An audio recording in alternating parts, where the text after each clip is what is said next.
Usa na kasimana nga ginaubo og sipon ang residenteng si Earl Markman alang kaniya nga uso na pud ang maong mga sakit. Gani dili na mandatory, mas safe matud pa alang kaniya ang pagsulob og face mask. Yes ma'am, yes ma'am. Actually sa pamilya namin ma'am, marami-rami na din. Halos kami na lahat. Then yun, sipo at saka ubo.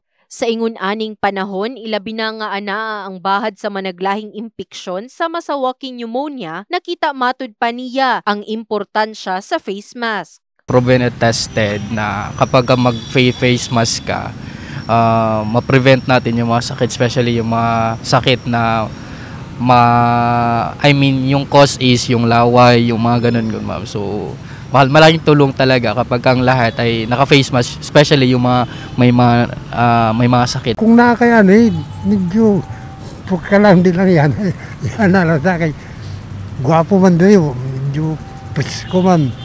Kung sa mga kwan, mo yung i-proper kwan yun.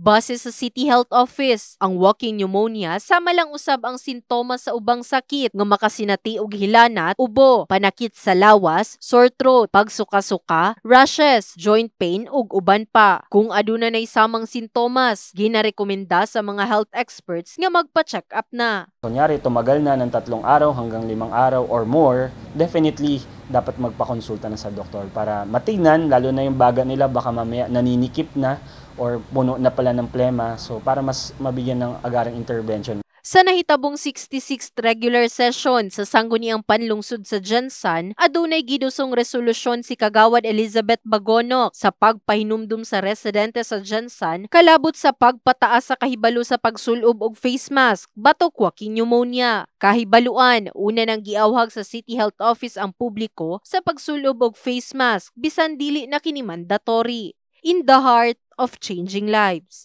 Kini si Brigada Liza Labajo sa Brigada News Jensan, Brigada News.